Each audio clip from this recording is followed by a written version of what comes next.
Good morning students. Lecture 12th અને આપણે હવે થિયરીવાળા ભાગમાં અંત તરફ જઈ રહીએ છીએ. પ્રોબ્લેમ્સ જે આપણે ઘણા બધા સોલ્વ કરવાના છે. લો લેવલ, મીડિયમ લેવલ અને હાઈ લેવલ. હાઈ લેવલ છે એ સામાન્ય પૂછાતા નથી હોતા, પરંતુ એને આપણે પ્રેક્ટિસ કરશું જેથી કરીને તમારી સમજણ વધારે ઊભી થાય અને એડવાન્સ લેવલમાં પૂછાતું હોય તો તમે એ પ્રકારના પ્રશ્નો સોલ્વ કરી શકો. તો આપણે ગઈકાલે ફોર્મ્યુલા જોઈ હતી કે ગતિ ઉર્જા કુલ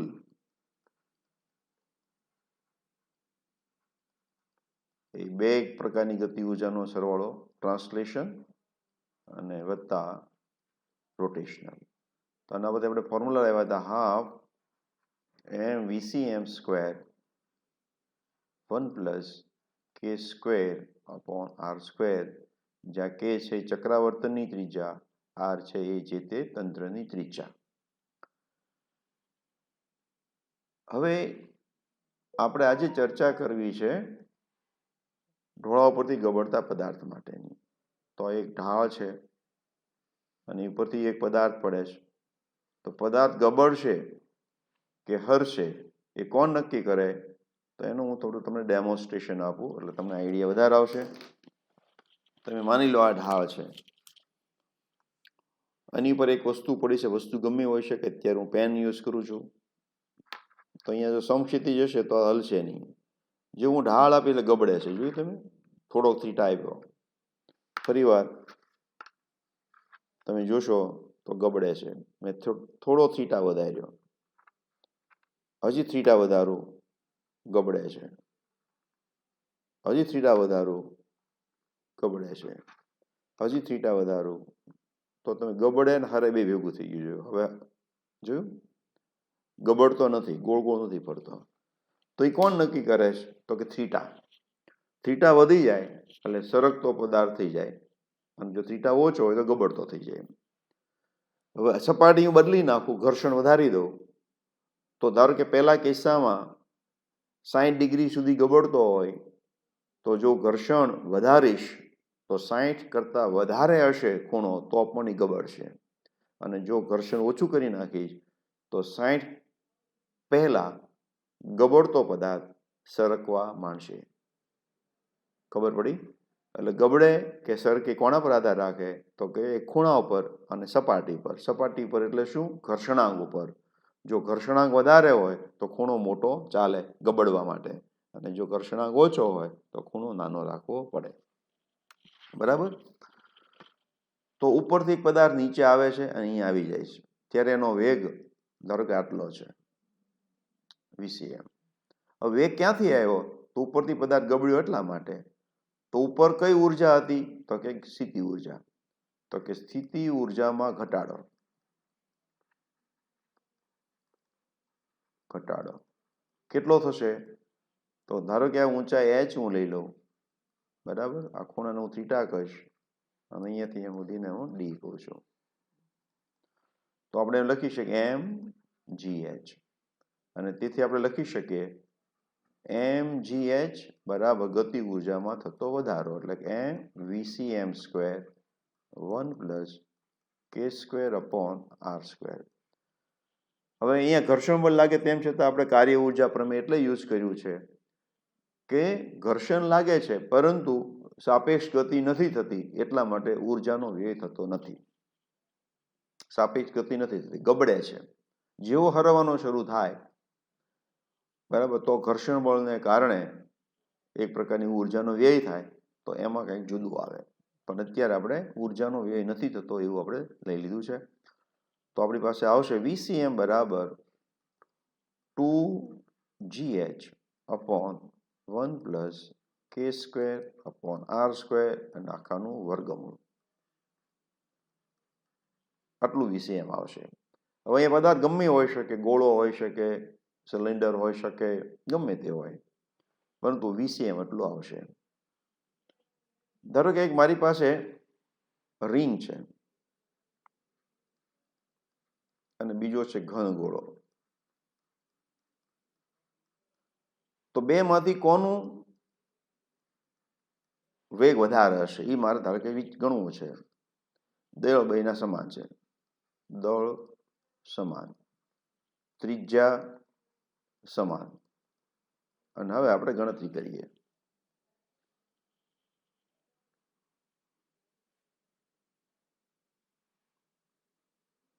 બરાબર, આવું મેં આપ્યું છે. તો હું VCM ની ગણતરી કરું તો જો રિંગ હશે, રિંગ માટે આપણે જાણીએ છીએ k² / r² = 1 થઈ જશે. તો VCM શું થશે? તો VCM આપણું થશે VCM બરાબર 2gh/1 એટલે 2 અને એનું વર્ગમૂળ એટલે કે √2gh, સોરી √gh, આવું આવ્યું. બરાબર. અને હવે આપણે ઘન ગોળાનું ગણીએ તો એના માટે k²/r², હવે તમને યાદ હોવું જોઈએ 2/5 થશે, નકર તમારે એ ટેબલમાં જોઈ લેવાનું અત્યારે ટેમ્પરરી. તો એની કિંમત મૂકીશું તો VCM થશે વર્ગમૂળમાં 2gh/1 + 2/5, તો 5 × 2 = 10/7. તો અહીંયા તમે જો 1gh છે, અહીંયા 10/7 છે, આ મોટું છે, તો આપણે કહી શકીએ VCM ઘન ગોળો greater than VCM of ring, આવું આવ્યું. હવે અહીંયા મેં ઉલ્લેખ કર્યો તો બેના દળ સમાન છે, બેની ત્રિજ્યા સમાન. ધારો કે ન હોય, દળ સમાન ને ત્રિજ્યા સમાન ના હોય તો શું થાય? ઘન ગોળાનું દળ નાનું છે, રિંગ મોટી છે, તો જવાબમાં કોઈ ફેર નહીં પડે. કેમ? તો તમે જોઈ શકો છો VCM જે છે ક્યાંય દળ ઉપર આધારિત નથી, ત્રિજ્યા ઉપર આધારિત નથી. ખરેખર k²/r² નો ગુણોત્તર કોઈ પણ ત્રિજ્યા માટે એક જ થવાનો છે, અને કોઈ પણ ત્રિજ્યા માટે ઘનગોળા માટે કેવું 2/5 થવાનું. એટલે કે ત્રિજ્યા ઉપર પણ આધારિત નથી, દળ ઉપર આધારિત નથી. તો આ આપેલું હોય કે આપેલું ન હોય, જવાબમાં કોઈ ફેર પડશે નહીં. જવાબમાં કોઈ ફેર પડવાનો નથી. ઓકે. હવે હું એમ લો, એક લાકડાનો ગોળો છે અને બીજો લોખંડનો ગોળો છે, બે નીચે આવે છે, તો કોનો વેગ વધારે હશે? સમાન ઊંચાઈથી આવે છે, લાકડાનો ગોળો અને બીજો છે લોખંડનો ગોળો. તો તમે વિચારો કોણ પહેલા આવશે, કોનો વેગ વધારે હશે? તો તમારામાંથી અમુક જણાએ વિચાર્યું છે ઘન જે લોખંડનો છે એનો વેગ વધારે હશે. તો એમાં પણ ખોટા તમે પડશો, કારણ કે અહીંયા ફરીવાર તમે જુઓ, આ જે સૂત્ર છે આપણું, એ સૂત્રની અંદર કોઈ જગ્યાએ દળ લખ્યું છે? નથી લખ્યું. કોઈ જગ્યાએ ત્રિજ્યા લખી છે? નથી લખી. એ તો GH ઉપર આધાર રાખે, કેટલી ઊંચાઈ ઉપર આવે એના પર ચોક્કસ આધાર રાખે. તો લાકડાનો હોય કે લોખંડનો ઘન ગોળો હોવો જોઈએ. પણ જો પોલો અને ઘન બે હોય, પોલો અને નક્કર, તો પાછા વેગ જુદા જુદા હશે, કારણ કે બંનેના k²/r² જુદા જુદા છે. એકમાં 2/5 છે અને પોલા માટે 2/3 છે, તો એ જવાબ જુદો આવશે. તો આવી રીતે કમ્પેરિઝન કરવાનું કે તો તમે કમ્પેરિઝન આવી રીતે કરી શકો. બરાબર છે?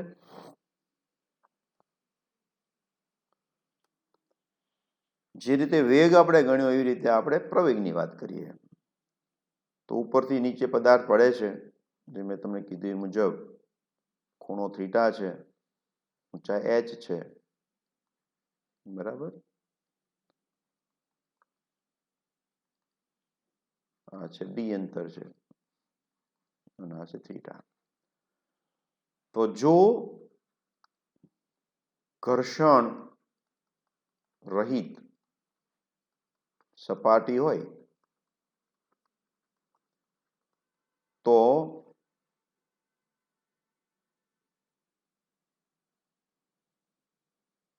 પદાર્થ પર લાગતો પ્રવેગ, તો પદાર્થ પર લાગતો પ્રવેગ કેટલો હશે? તો કે g sin θ. g sin θ. એ આપણે ભણી ગયેલા છીએ. ઓકે,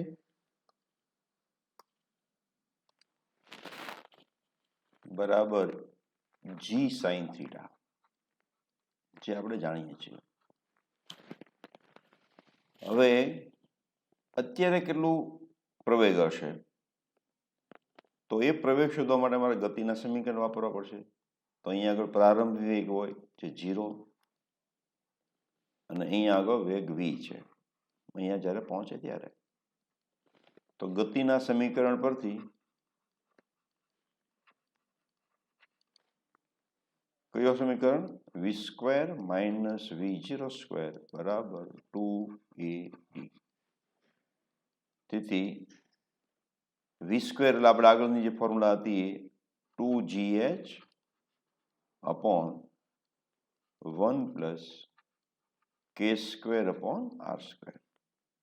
-0 લખવાની જરૂર નથી, = 2ad.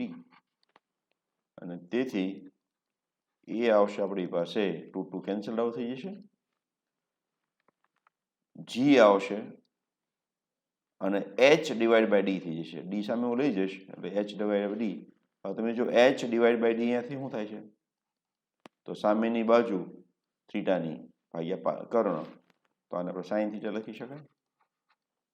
Divide by 1 + k² r². તો આ જે સમીકરણ આવ્યું એ કોનું આવી ગયું? પ્રવેગનું. જ્યારે ગબડતો હોય ત્યારની વાત થાય.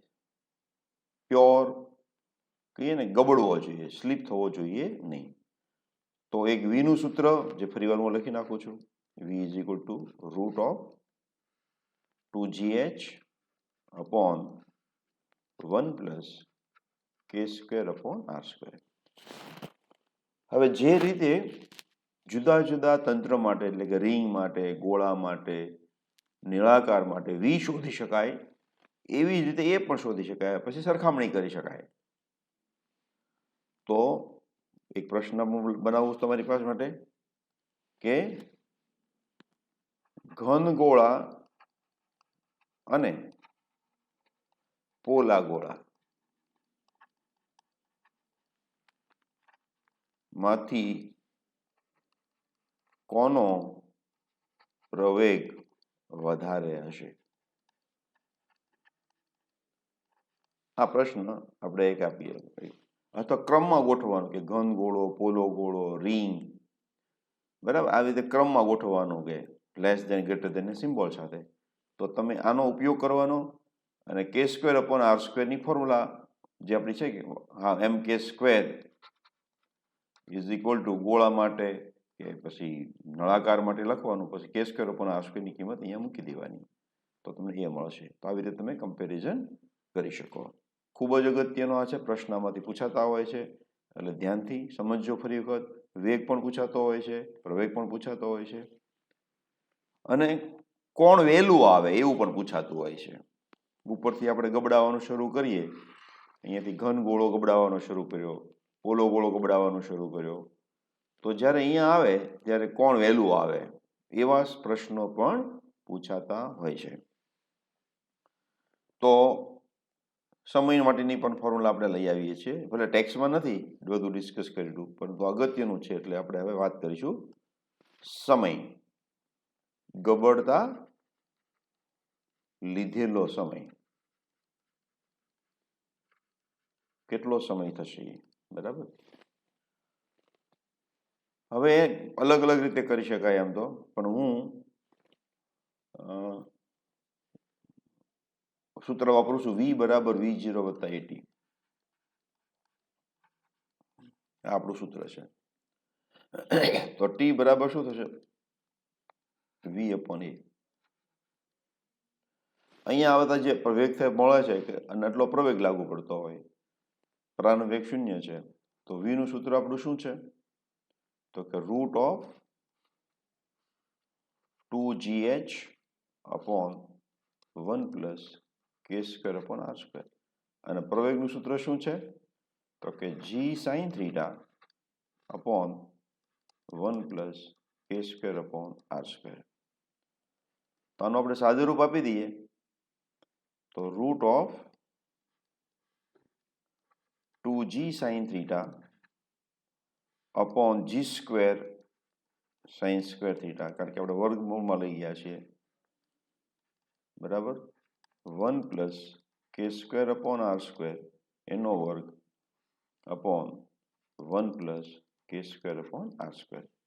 આને મેં શું કર્યું છે? વર્ગમૂળમાં લઈ ગયો એટલે વર્ગ કરવો પડે એટલે મેં વર્ગ કર્યો છે. અને છેદનો છેદ ક્યાં લઈ ગયા? અંશમાં.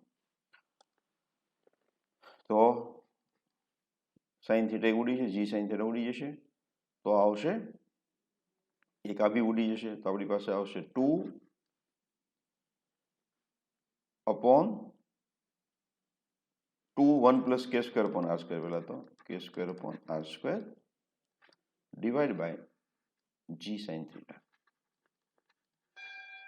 આ આપણું સૂત્ર શું આવશે? સમયનો. આટલો સમય લાગશે. હવે ફરી વખત મિત્રો, કે સ્ક્વેર અપોન આર સ્ક્વેરની કિંમત મૂકીને આપણે સમય શોધી શકીએ. તો કોણ વહેલું આવશે એમ પૂછે તો કે મારી પાસે ઘન ગોળો છે અને પોલો ગોળો છે, તો બેમાંથી વહેલું કોણ આવશે? ઘન ગોળો અને પોલો ગોળો, બેમાંથી કોણ વહેલું આવશે? તો ઘન ગોળા માટે હું ગણતરી કરું તો ટી આવશે 2 1 પ્લસ ઘન ગોળા માટે કે સ્ક્વેર અપોન આર સ્ક્વેર 2 પંચમાંશ છેદમાં જી સાઇન થીટા, એટલે કે આ થશે 5 × 5 ને 2 7 7 દુ 14 14 ભાગ્યા 5 જી સાઇન થીટા આવ્યું. અને અહીંયા આગળ આપણે ગણતરી કરશું ટી બરાબર 2 1 plus 2/3 divide by G sine theta. તો આપણી પાસે આવશે 3 × 3 ને 5 5 દુ 10 10 ભાગ્યા 3 જી સાઇન થીટા.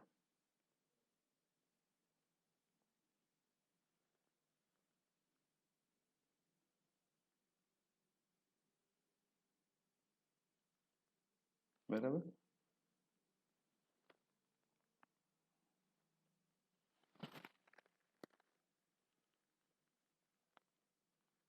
અને અહીંયા વર્ગમૂળ કરવાનું રહી ગયું છે, વર્ગમૂળ સોરી, એટલે વર્ગમૂળમાં આવશે બધું. વર્ગમૂળ તો છે ને, વર્ગમૂળ તો છે જ આવી રીતે.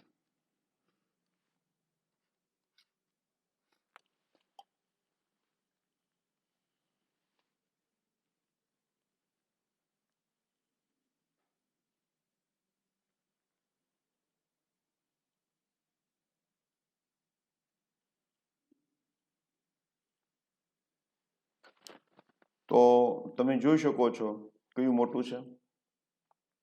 10/3 ને આ લગભગ 3 થી નીચું છે અને 3 થી મોટું છે.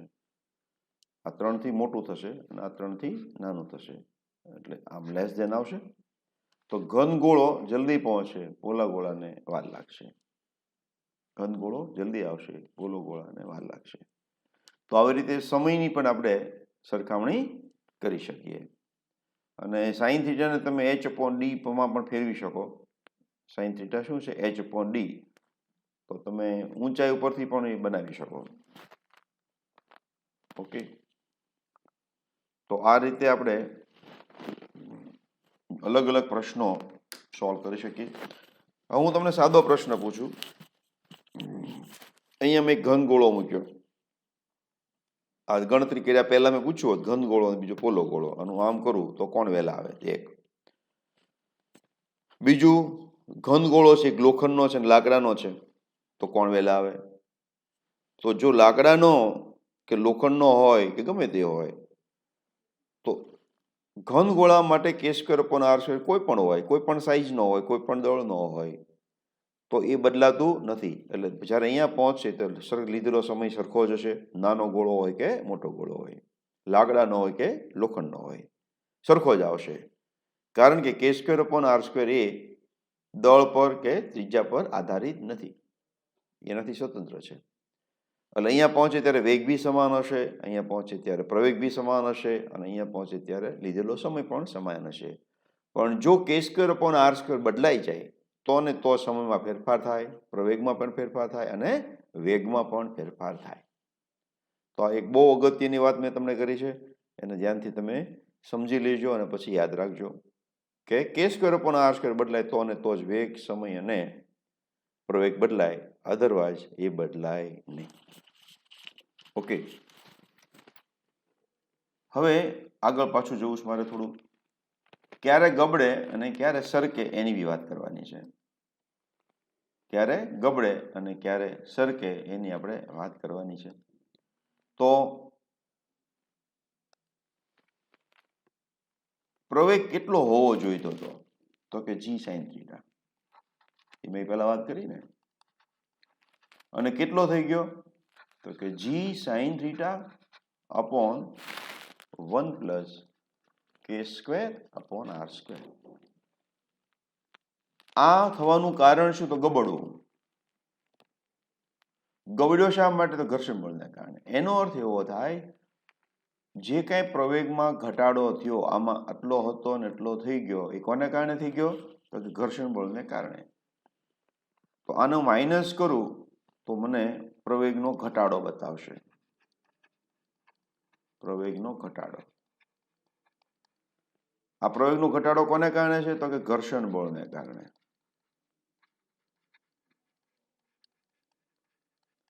તો આપણે એમ કહી શકીએ ઘર્ષણ બળ, એને હું Fs કહું તો શું હોય? ma. એટલે શું? આ પ્રવેગનો ઘટાડો પોતે. c ધારો કે એક વસ્તુ આમ જાય છે 10 મીટર પ્રતિ સેકન્ડ સ્ક્વેરથી, અને એમાંથી 8 થઈ ગયું, ઘટ્યો. કેટલો ઘટ્યો? 2. તો એ શાના માટે ઘટ્યો? તો સામે એક બળ લાગતો એ. તો સામા બળનો પ્રવેગ કેટલો છે? 2. તો બળ કેટલું હોય? 2 ગુણ્યા દળ. ઘટાડો છે 2 ગુણ્યા દળ. તો એવી રીતે અહીંયા આપણે શું કહી શકીએ? એમ અને આ ઘટાડો, એટલે મારે ઘટાડો અહીંયા લખવો પડશે. બરાબર? કેટલો આવે છે હું અહીંયા ઉપર ગણી લો, એટલે જેથી કરીને ગણવું ઈઝી પડે. તો કે જી સાઇન થીટા હું કોમન લઈ લો આમાંથી. અહીંયા આવશે 1 માઇનસ, અહીંયા જો લસા લો તો આર સ્ક્વેર પ્લસ કે સ્ક્વેર છેદમાં આવી જશે. બરાબર છે? અને છેદનો છેદ ક્યાં જતો છે? અંશમાં. આવું થશે. તો જી સાઇન થીટા, ફરી વાર હું એક નાનકડું સ્ટેપ લખી નાખું અહીંયા. જી સાઇન થીટા અહીંયા આગળ આવશે તો કે આર સ્ક્વેર પ્લસ કે square minus R square upon R square plus કે સ્ક્વેર. અહીંયા બે ઉડી ગયા. તો આ આવ્યું આપણી પાસે M G sine theta, sorry થોડું આગળ લખી નાખું, સાઇન થીટા, અને બ્રેકેટમાં શું આવ્યું? K square upon R square plus કે સ્ક્વેર. આ શું આવ્યું? ઘર્ષણ બળ એટલું આવ્યું. આટલું ઘર્ષણ બળ હોય તો ગબડે. તો ઘર્ષણ બળ એટલે પાછું શું છે આપણું? મ્યુએસ ઇન્ટુ એન છે. પરંતુ Fs બરાબર શું થાય? Mu S into N, sorry mu S into N, એટલે કે mu S into mg cos theta. થાય કે નહીં? આપણું આ જાણીએ છીએ ઘર્ષણ બળ આટલું હોય, મ્યુએસ ઇન્ટુ એન. તો બેને સરખાવી દઈએ. આ સમીકરણને એ અને બી ને આપણે સરખાવી દઈએ તો આપણી પાસે શું આવશે? તો કે mu S into mg into cos theta બરાબર mg સાઇન થીટા, એ અને બી ને સરખાવતા K square upon R square plus કે સ્ક્વેર. આટલું મારું ઘર્ષણ બળ હશે તો થાય. જો ઘર્ષણ બળ વધારે હોય તો મુશ્કેલી નથી.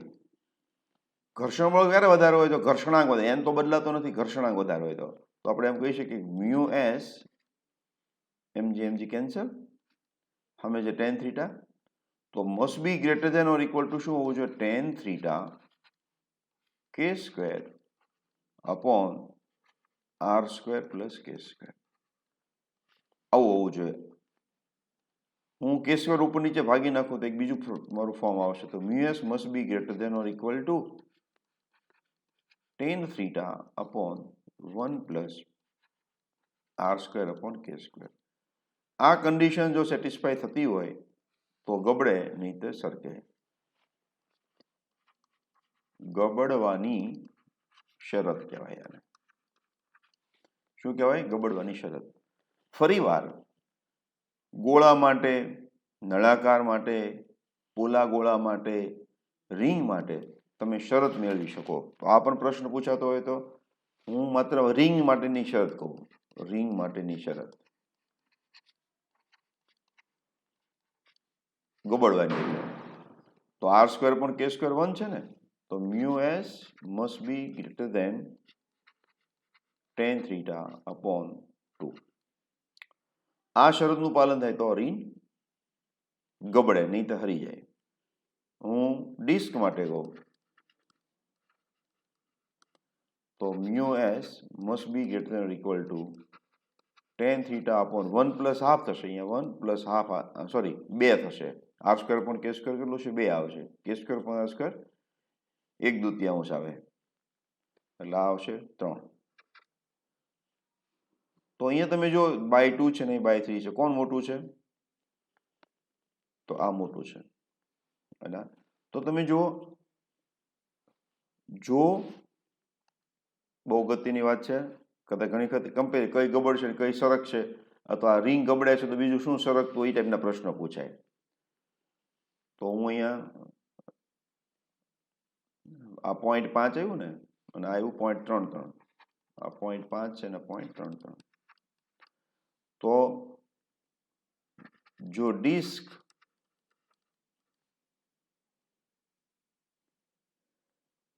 ગબડતી હોય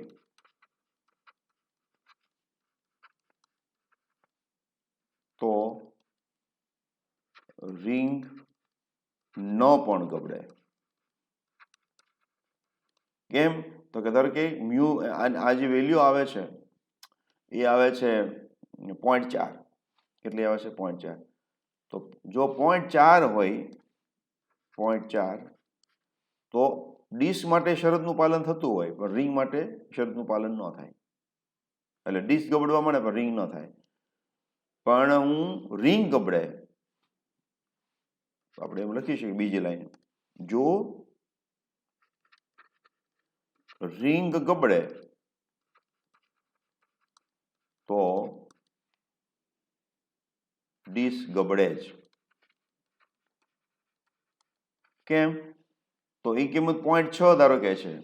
કેટલી છે? આની કિંમત 0.6. પછી tan થીટા તો ચોક્કસ હોય તે 0.6. તો 0.6 એટલે આ શરતનું પાલન થઈ ગયું.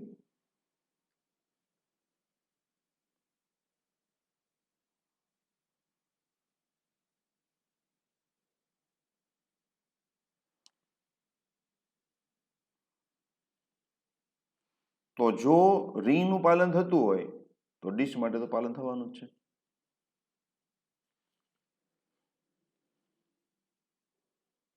ખબર પડી? 0.6 tan થીટા જેટલું હોય, 0.6 મ્યુ કેટલું હોય? 0.6 tan થીટા. થીટાની વેલ્યુ 0.6 આગળ ગુણાકારની વાત કરું છું. એટલે તો જો રિંગ ગબડે તો ડિસ્ક ગબડે જ. કારણ કે જો રિંગ માટે શરતનું પાલન થતું હોય તો પછી ડિસ્ક માટે તો થવાનું છે જ. તો આવી રીતે તમને પ્રશ્ન બનાવે તો થોડું થિંકિંગ કરવું પડશે અને પછી તમારે જવાબ દેવાના થતા હોય છે. બરાબર છે? તો આજે ઉદાહરણ 7.13 જે છે, તો આ 3 સમીકરણ મેં તમને મેળવી દીધા. પ્રવેગ માટેનું, વી માટેનું, મ્યુએસ માટેનું. અહીંયા ખાસ એક બાબત નોંધવાની છે તમારે કે અહીંયા કે સ્ક્વેર અપોન આર સ્ક્વેર છે, અહીંયા પણ કે સ્ક્વેર અપોન આર સ્ક્વેર છે, પણ અહીંયા R square upon k square છે. હા, ખાસ એ નોંધ કરજો. અહીંયા R square upon k square છે, અહીંયા કે સ્ક્વેર અપોન આર સ્ક્વેર, અહીંયા કે સ્ક્વેર. અને વેગમાં એકમાં તે શું આવે છે? વર્ગમૂળ આવે. આમ તો યાદ રહી જવું છે પણ ઘણી વખત થોડી વાર માટે ટેમ્પરરી કદાચ ભૂલી જઈએ તો એવું ન થાય, એટલા માટે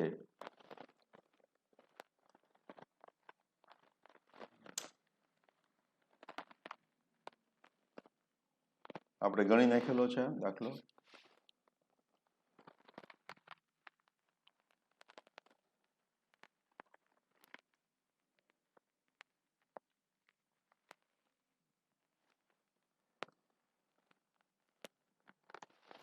ત્રણ પદાર્થો, એક રિંગ, એક ઘન નળાકાર અને ઘનગોળ એક જ ઢળતા પાટિયા પર સરક્યા વિના નીચે ગબડે છે. તેઓ સ્થિર અવસ્થાની ગતિ શરૂ કરે. બધા જ પદાર્થની ત્રિજ્યા એક સમાન છે. કયો પદાર્થ મહત્તમ વેગ અને સાથે જમીન પર પહોંચે? તો મેં તમને સમજાવ્યું છે ત્રણેયના વેગના સૂત્રો, ત્રણેયના વેગ શોધવાના k² પણ r² કિંમત મૂકીને. કોના માટે? રિંગ માટે, ઘન નળાકાર માટે અને ઘન ગોળા માટે. એટલે તમને ત્રણના વેગ મળી જશે અને પછી કમ્પેરિઝન કરવાનું છે. અને મેં તમને શીખવાડ્યું છે, તો આ પણ પ્રોબ્લેમ થઈ ગયો છે, તમારે જાતે હવે કરી નાખવાનો.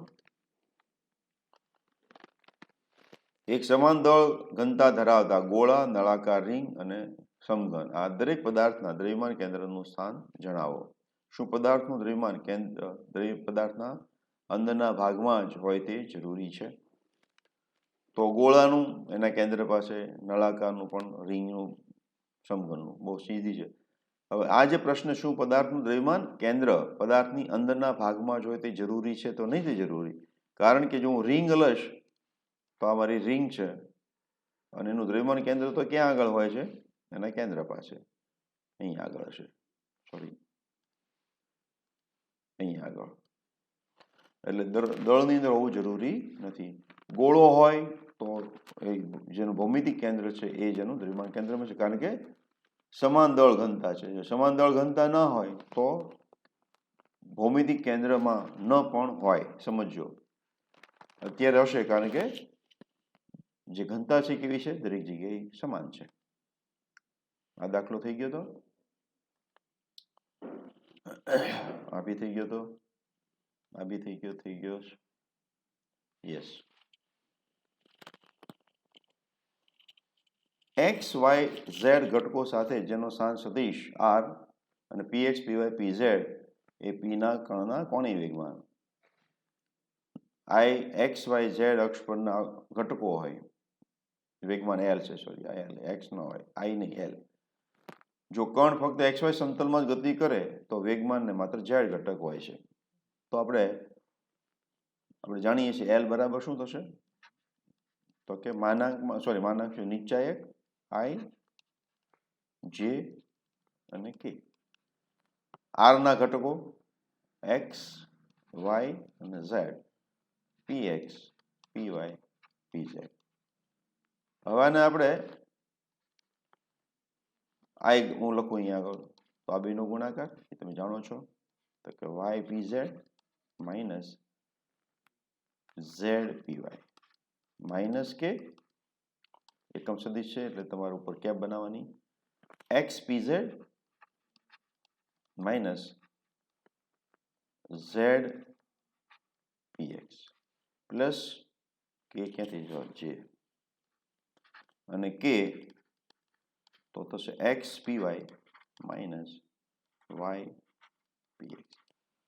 તો આ મારો x ઘટક કહેવાય, lx કહેવાય, આને મારે શું કહેવાય? ly, આને મારે કહેવાય lz. આમાં તમારે ઋણ નિશાની મૂકવાની. તો lx શોધી કાઢીએ આપણે, ly શોધી કાઢીએ અને lz.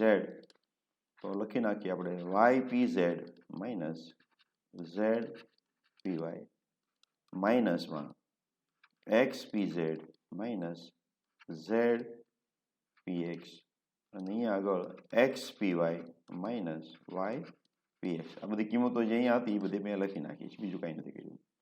આટલું આવી ગયું. હવે એવું કહે છે કે જો કણ xy સમતલમાં ગતિ કરતો હોય તેને z ઘટક કોણીય વેગમાનને કયો ઘટક હોય? z. તો જો કણ xy સમતલમાં ગતિ કરે તો શું થશે? તો કે z બરાબર 0 થશે અને pz બરાબર પણ 0 થઈ જશે. તો એવું બે કિંમતો અહીંયા મૂકી દઉં તો તમે જુઓ અહીંયા આગળ z 0 એટલે આ 0, pz 0 એટલે આ 0 થઈ ગયું, pz 0, z 0 તો આ પણ 0 થઈ ગયું અને આ કેવું થશે? નોન 0. તો જે આપણે અહીંયા કીધું હતું માત્ર z દિશામાં જ એને ઘટક હશે, બાકી હશે નહીં. એ તમે જોઈ શકો છો. આ છે, આ 0 થઈ ગયું, આ 0 થઈ ગયું. ટૂંકમાં આપણે એમ યાદ રાખવાનું હવે કે જે સમતલમાં ગતિ કરતું હોય એ સમતલના કોણીય વેગમાનના ઘટકો શૂન્ય હોય, પણ એને લંબ દિશાનું ઘટક અશૂન્ય છે. તો અહીંયા એક્સ વાય તે તો એક્સ ઘટક અને વાય ઘટક શૂન્ય અને ઝેડ તમારું આવ્યું. જો એ વાય ઝેડ સમતલમાં હોત તો વાય ઘટક અને ઝેડ ઘટક શૂન્ય થઈ જાય અને એક્સ ઘટક છે તમને મળે. બરાબર છે. જે સમતલમાં ગતિ કરતું હોય તે સમતલના કોણીય વેગમાનના ઘટકો શૂન્ય થઈ જશે અને માત્ર તેને લંબ ઘટક આપણને મળશે. ઓકે, કે આના આધારે આવા પ્રશ્નો બનાવે, બીજું કંઈ નથી હોતું. આ સીધો પ્રશ્ન ન પૂછે પણ એને મેં કીધું ને અલગ રીતે થોડો પૂછે તો એટલે સમજણ ઊભી કરવી બહુ જરૂરી હોય છે. એ પછી અલગ બહુ દોરું નહીં તો પાછું તમને નહીં સમજાય. એમ દળ અને વી હોય વેગ હોય તેવા બે કણો એકબીજાથી ડી અંતરે રહેલ છે. બે સમાંતર રેખાઓ પર વિરુદ્ધ દિશામાં ગતિ કરે છે. દર્શાવો કે કોઈ પણ બિંદુની સાપેક્ષે કોણીય વેગમાન લેવામાં આવે તો પણ આ બે કણોના તંત્રનું સદિશ કોણીય વેગમાન સમાન જ રહે છે. તો હું કોઈ પણ જગ્યાએ લઈ શકું. એક કણ અહીંયા લીધો છે, બીજો અહીંયા લીધો છે, એક ઉપર જાય છે માની લઉં, તો બીજો ક્યાં જતો હોય? આ રીતે જતો હોય. હું કોઈ પણ બિંદુ લઉં છું. હું એક બિંદુ અહીંયાથી લઉં છું જે સંદર્ભ બિંદુ છે, તો અહીંયા આગળ R1 કહેવાય અને આને R2 કહીએ. આ મારું M1 દળ છે, આ મારું M2 દળ છે અને એની વચ્ચેનું અંતર કેટલું છે? Small d. આ મારો વેગ V1 છે, આ મારો વેગ V2 છે. સદિશના સ્વરૂપે લખવું એટલે જુદા પડે પણ મૂલ્ય બેના સમાન છે. તો તંત્રનું કોણીય વેગમાન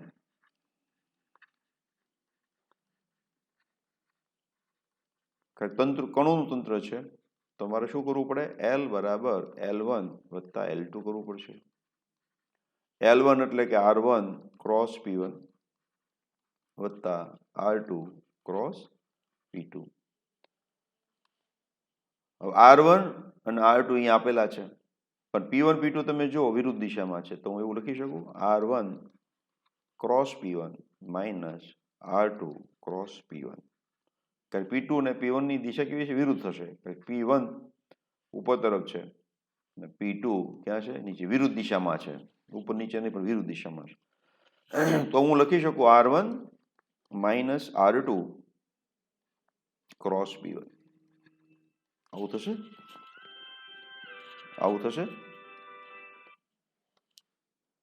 તો R1 માઇનસ R2 ક્યાં આવશે? તો એ આપણે બધા જાણીએ છીએ હવે કે જે દિશામાં પહેલો સદિશ હોય એ દિશામાં બની જાય. એટલે આ મારો શું થઈ ગયું?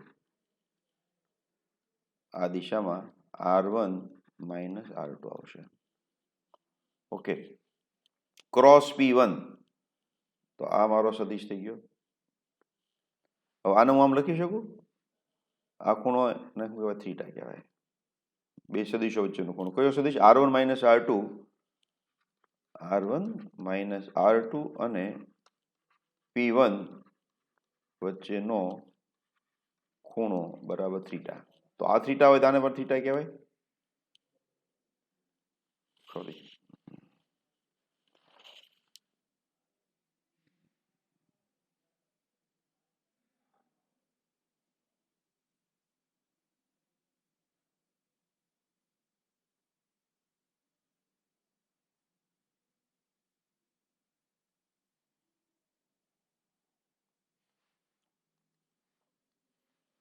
તો આપણે આવું લખી શકીએ R1 માઇનસ R2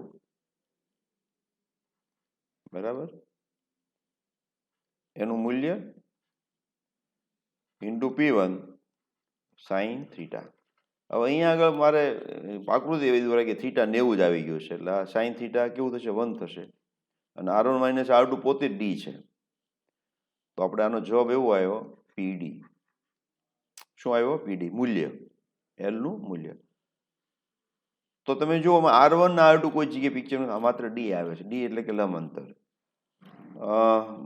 મારે આકૃતિ જેવી દોરાઈ ગઈ છે કે R1 માઇનસ R2 એ ખુદ કેટલું આવ્યું? તો કે ડી જેટલું આવ્યું.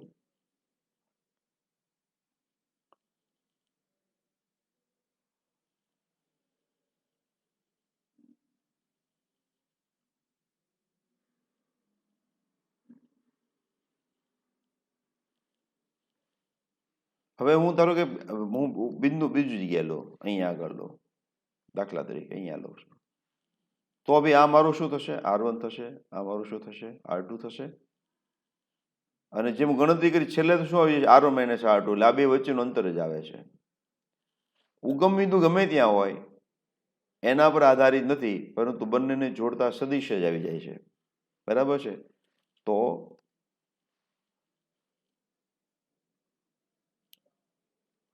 L નું મૂલ્ય શું થાય છે કે R1 માઇનસ R2 પર આધાર રાખે છે. પરંતુ R1 કે R2 પર આધારિત નથી.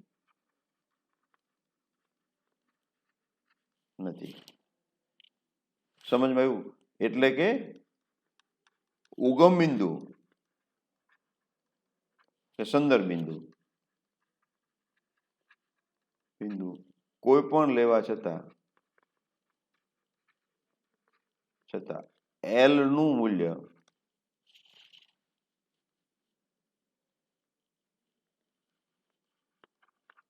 મૂલ્ય બદલાતું નથી. એટલે તમારે માત્ર P અને બે વચ્ચેનું લંબઅંતર લઈ લેવાનું. જો વેગ સમાન હોય તો આની વાત છે, નહીંતર નહીં. P એટલે mv, એટલે આપણે આમ બી કહી શકીએ mvd. બરાબર? d એટલે બે વચ્ચેનું અંતર. તો આ એક સરસ મજાનો નિચોડ યાદ રાખવાનો છે. ઓકે, તો અહીંયા સુધી રાખીએ છીએ. Thank you very much.